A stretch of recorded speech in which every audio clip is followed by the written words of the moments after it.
The views and opinions expressed on any program are those of the producers and/or the persons appearing on the program and do not necessarily reflect the views and opinions of FRC Media, Bristol Community College, or the City of Fall River.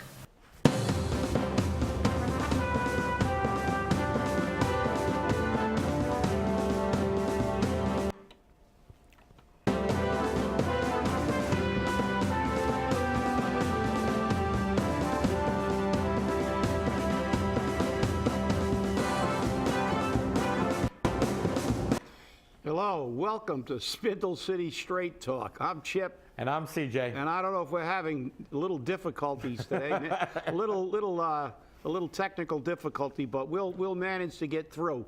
Well, City Council met last night and talked about the hot potato, the pay-as-you-throw. They didn't talk much about it. They referred it back to committee, but there's a lot to be said about this whole process and all lack thereof.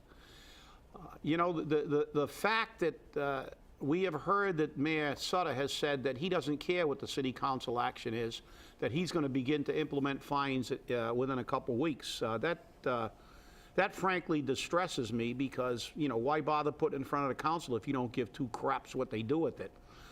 If you were going to do it without them, why? What was that? Purely a gesture to reinforce the fact that you didn't do it alone, even though you were going to do it regardless. I don't know. That doesn't seem. It doesn't seem right. When the Board of Health took this under advisement and then ultimately voted it in. I did appear before that committee, and I read them a section of the law that basically said, the law they were using, by the way, the section of the law they were using, which said that the city council did not abrogate its authority because of a Board of Health action. In other words, the city council has ultimate authority. They are fundamentally the Ways and Means, the financial arm of our government. They have to approve expenditures, and they have to also impose ordinances to collect fines. So this whole thing's been a mess from the beginning, and there's been a lot of, there's been a lot of excuses and stories about why this came to be and what it is. And I'll get into that later, but with my mini opening, preparing us for my dissertation, CJ, weigh in.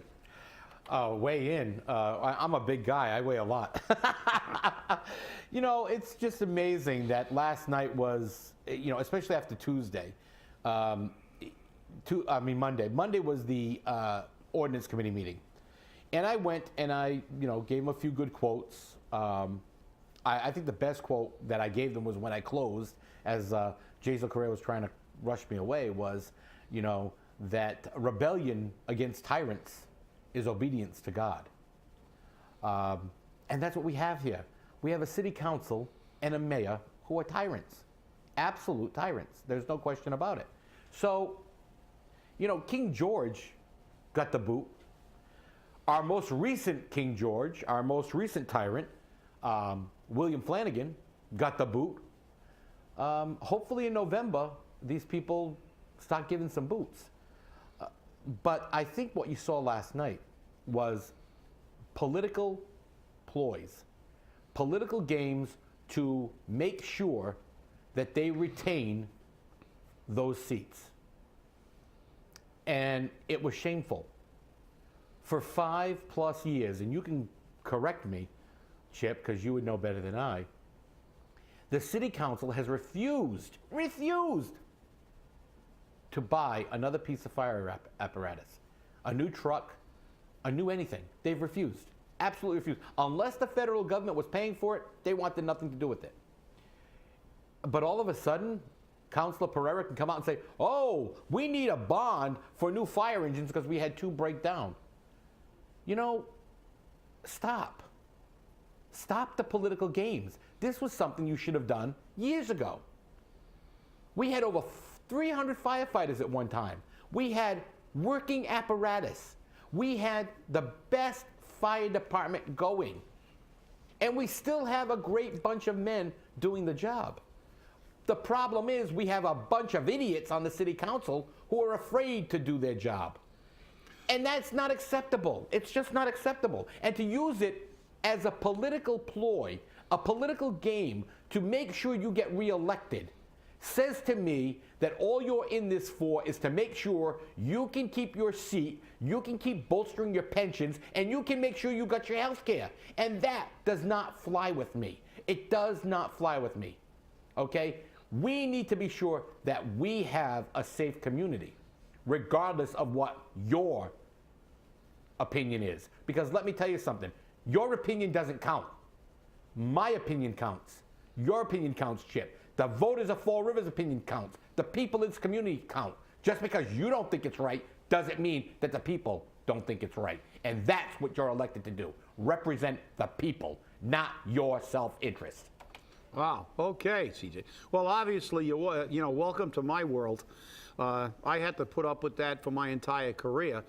Cut the fire department anytime that you wanted to increase taxes and then say we needed it to maintain a fire department. That's the oldest ploy in the world. Every city and town throughout this state and throughout this nation tries to use public safety as a pawn. And that pawn is to make people say, well, if I'm going to pay more taxes, obviously I'm willing to protect myself. I need police and I need fire. And it's normally fire first, because in my 38 years on the fire department, I never went to a fire and had the individual whose property was burning say to me, gee, I knew I was going to have a fire. No, nobody expects to have a fire on their property, in their home. It happens to somebody else. They look at it on the news. Where with crime, everybody believes that their house can be broken into, that there can be crime perpetrated on them. So the police, while sometimes they're cut, it's always fire first, because they'll take the chance that they won't have it, because they'll say, well, I've never had a fire, and maybe I won't. Well, that's unfortunately not the way you have to do it. You have to maintain levels of public safety in both police and fire. They shouldn't be used as pawns, either department. And I'm sick and tired of it. And this apparatus baloney, we always got apparatus through the feds, CDA. All the apparatus in my entire career was bought through CDA, basically. The fact is, it's out there. Why hasn't it been done? Well, it's because sometimes you got to kick them in the butt. They'll always use money to do other things. The fire department's like the orphan child until you want to use them as a pawn. The fact is, I had to go and complain as the president of the union about 20-year-old plus apparatus, and then they wouldn't even spend the money to buy new apparatus at the time because they were spending money elsewhere. What did they do? They refurbished them. It lasted for a little while, and then ultimately we began to replace apparatus. But the fact is, listen, 2 pieces broke down, fine. Why don't we check the maintenance? How's the maintenance being done? Apparatus does break down. It's a piece of machinery. Things do happen. As the bumper sticker says, what happens. But that's a reality. But what upsets me is the use of these things. Because every time they tell us, pay us this money and we're going to give it to the fire department. They give it to the fire department for one year, and then the next year it disappears, and they need more money, and they say again, give us more money. We need the money to keep the fire department at full complement. Baloney. We lost 11 positions that was city funded last fiscal year. Where'd that money go? Where is it? Where did they divert that money to? Nobody can answer those questions. It disappears in that giant vacuum we call a city. And I'm sick and tired of these rationalizations and excuses. We hear them all. There's an answer for everything. And guess what? Anytime you see somebody who has a dependency on some kind of substance, what's the first thing they do? They've got a story for everything, an excuse for everything as to why they're in that position. They don't take responsibility for their own actions. They don't admit they have a problem. Well, guess what? Fall River, we're an addict. We have an addiction to to welfare, state aid and federal aid. And we maintain that addiction by making excuses. There's always a story. Everything comes with a story. We got to do this. Why didn't we plan for the closing of the landfill? Why didn't we plan for the end of the SAFER grant? Why didn't we plan for the end of the police grant? Why didn't we plan? Why did we give out pay raises and then blame that for a deficit? Well, you know, you gave it out. The mayor negotiated the contract. The city council funded it. Why? Why? Because we don't care. Because it's not their money. They just tax and spend some more. And the reality is, you know, Newton. Oh, and then I saw a post. Well, you know, the houses in Newton are worth more. They actually, you know, their tax rate is lower, but they pay more money because their houses are worth more. Well, guess what? Duh. They also make 3.5 times what we make in this city. The cost of living in this city is far lower. Take a ratio. I'm tired of you people. You use everything, you use arguments in both directions. You can't have your cake and eat it too. You can't say that our tax rate is too low and then complain because somebody else has a lower tax rate than us. And we cite it. And they say, well, their houses are worth more. Well, of course the houses are worth more. Maybe if we brought in people with money and we cultivated 14,000 businesses rather than 4,000, our houses would be worth more. Maybe this community would be worth more. No. Are we going to ever be a Newton? No. Newton's a suburb of Boston. A lot of people that work in Boston are going to live in the suburbs, but we have a prime location. We have lower house prices.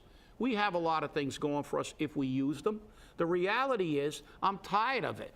But what can we learn from Newton? What we can learn from anybody. When you try to learn how to play golf, you don't go to somebody who shoots 200 to learn how to play golf. You don't go to your neighbor that just took up the game. You go to a golf professional. If you want to, you know, you go to a professional. And when you try to do things, you try to learn from people who were successful, not people who were unsuccessful. So Newton's a successful city. Let's look at it. Let's look at the Newton budget. Wow, the Newton budget, you can actually read it. And it actually says what they're going to do. And nobody comes in 2 weeks after the budget asking for money that they didn't put in their budget. These are the kind of things we can look at. And you know something? Yeah, you know, Newton does have a lower tax rate. They also have higher incomes and higher house prices, but it's a ratio. Take how much the tax rate and the fee increases in Fall River affect somebody with an income of $34,000, proportionate to the fees and taxes that somebody who's got an income of $113,000 has to pay in Newton.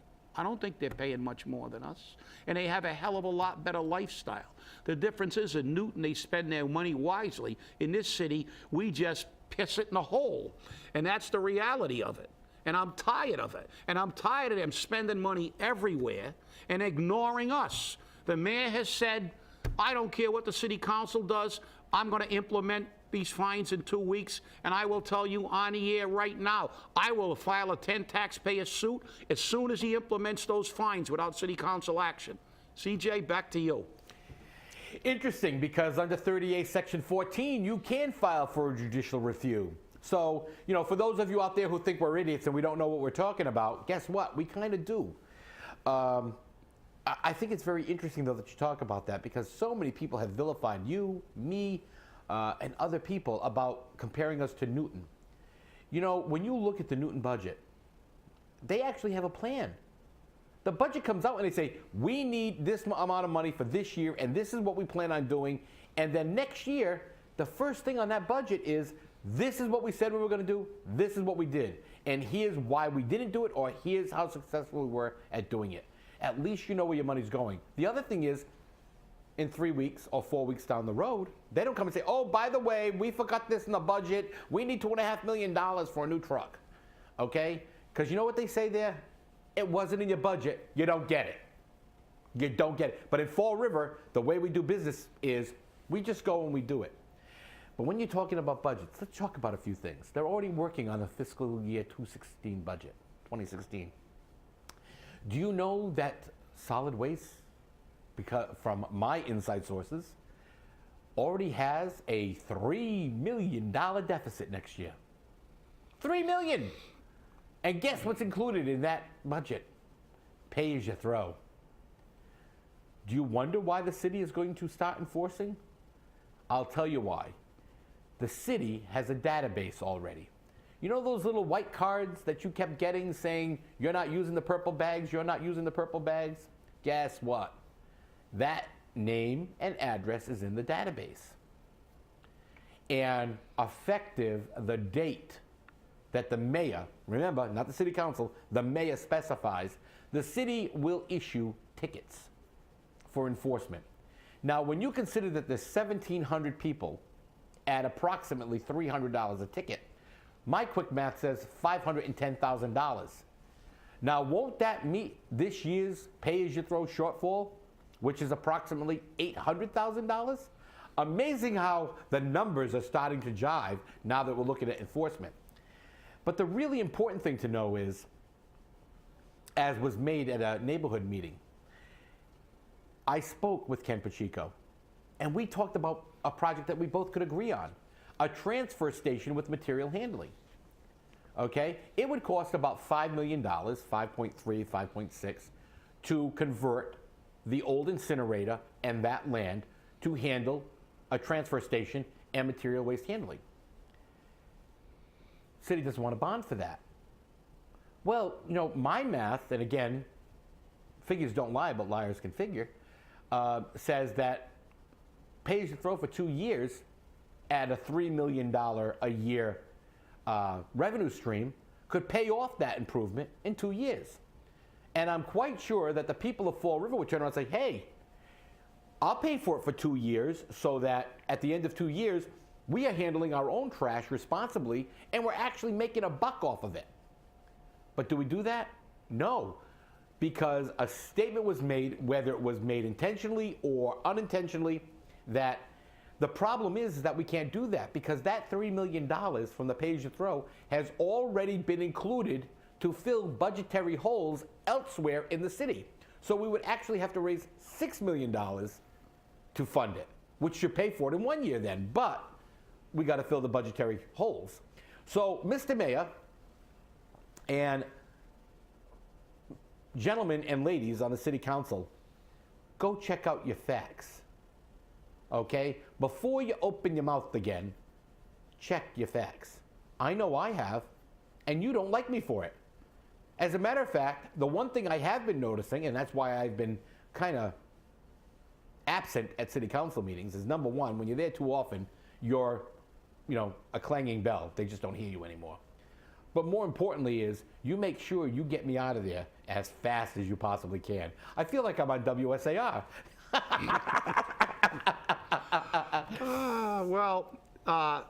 You know, you're right, CJ. And the other thing is, you know, let's all agree that we're tired of being lied to. Look, you know the old adage about, you know, if you're going to urinate on my head, at least extend me the courtesy of not trying to convince me it's raining. Well, you know, I'm tired, especially of pay-as-you-throw. We've heard every kind of baloney in the world about pay-as-you-throw. It was about making us recycle more. It's about, having people, be more judicious about their trap. Blah blah. Look, it was implemented on the fly within a 45-day period or so because we needed money. Let's not pretend that pay-as-you-throw is anything but what it really is, a tax. They taxed us to the max of 2.5. They raised the water fee. They imposed the meter fee. They raised excise. They raised everything they could, and they still couldn't raise enough money, so we had to find another source of revenue. So somebody said, let's do pay-as-you-throw. And the problem with that attitude is, again, we've reinforced the way we do business in this city.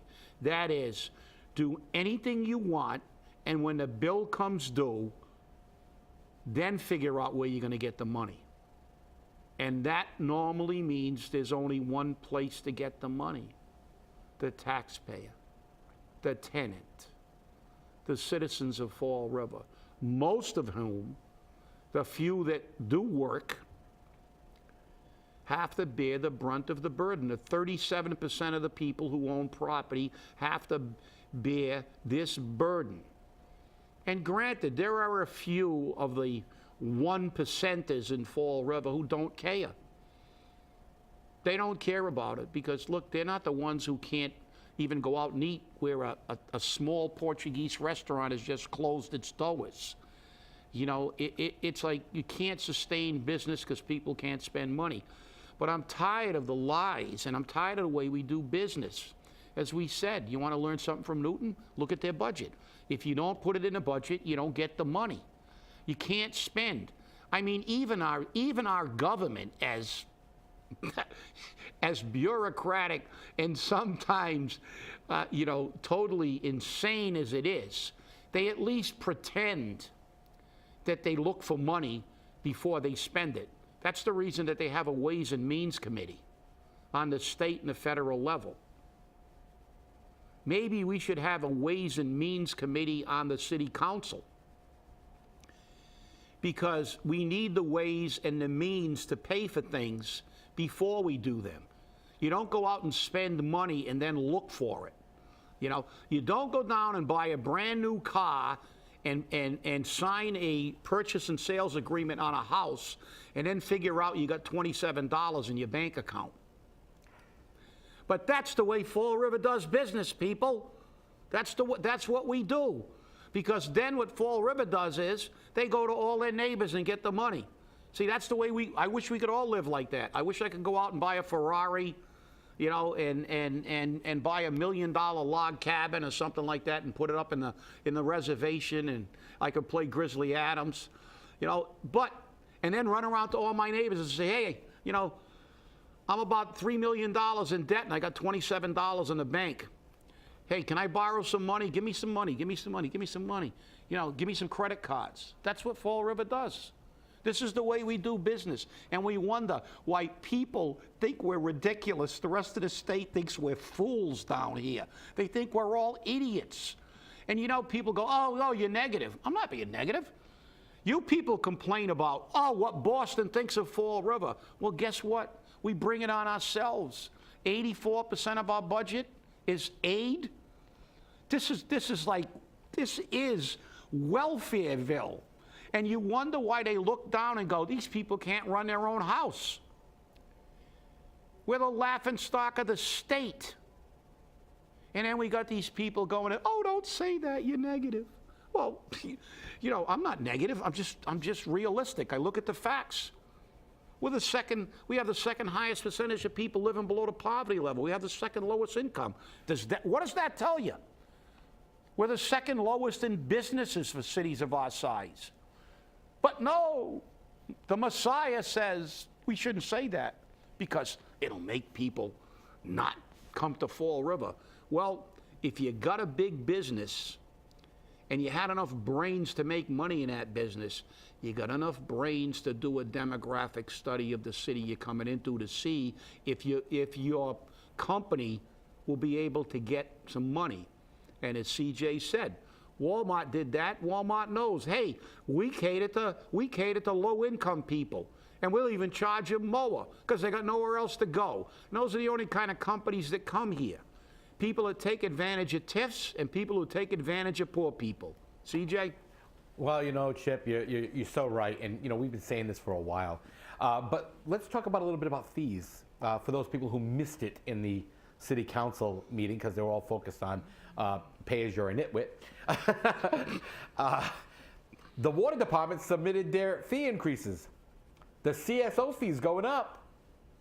$41 a quarter now for all those residential properties. And you know those base meter fees which we told would never be touched? Guess what? They now have a level. Different size fees, different amount fees for different size meters. So again, lies, more lies, and increasing lies. But in one respect also, they're really not a lie, because Sam Sutter said very clearly, oh, we have to raise fees. We have to raise fees on the water department. We have to raise fees on the sewer department. We have to raise fees on EMS. So Sam didn't lie to us. Those department heads lied to us. Oh, wait a minute, Terry Sullivan would never lie to us, so I can't believe that. But, you know, this is what we get in Fall River. Okay, you have to pay for it. How come I have to pay? Because of your mistake. You make a mistake and I get the bill. That doesn't seem right. I mean, we look at what just happened to Leo Pelletier, which, by the way, even after the person who filed the complaint came out and said he filed the complaint, I still got blamed for it. Hey, knock yourself out. I like being the brunt of abuse. But, you know, we never did it that way. We didn't have to worry about it. So this is how we do business at Fall River. We don't care about, and Chip, you've said this before, we don't care about the law. Even the mayor, the current mayor, said it's legal until the court says otherwise. This is Fall River's idea of doing business, okay? And then for people to turn around and say, I want to speak with you about what you have to say because it's very negative. It is going to paint Fall River in a negative light, and nobody's going to want to come to Fall River. Nobody wants to come here now. And even if they did, why? They want to see the pothole museum? They don't have to go too far. We laugh about it, but this has gotten to the point now where it's no longer fun. It's no longer acceptable. It's very frustrating.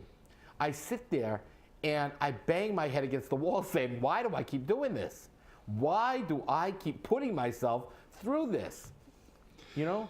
Well, that's the key, CJ. I think that they can call you and I and anybody who speaks, attempts to speak the truth and tries to fix the city by being realistic, because like any substance abuser, you first have to realize you have a problem before you fix it, rather than try to say this city's wonderful and the world's wrong. The reality is that we've stayed here. You can say what you want, people, but I'm still paying taxes in this city. And I stayed, and I'm trying to fight the fight to fix the city. I didn't run away. I didn't move to Somerset. I didn't move to Westport. We're here. So guess what?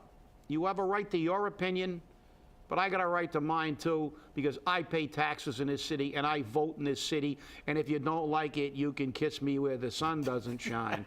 And we're going to have to tape another show because Friday, CJ is off to I don't know where he's going. I think he's going to try to leave town, but we're going to have to tape another show, and we'll pick up this conversation. So if the show looks like they're running back to back, they are, because Friday's show is going to be taped, and we apologize for not being live. Yes, I've got to go to my daughter's wedding.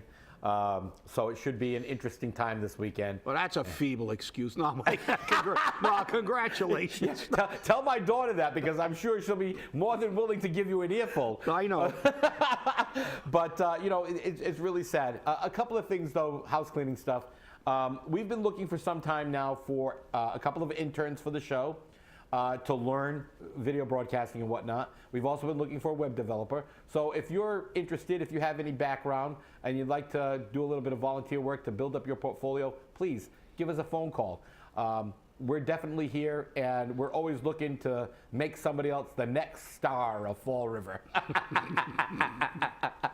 But, keep watching, keep acting, and keep fighting, because let me tell you something.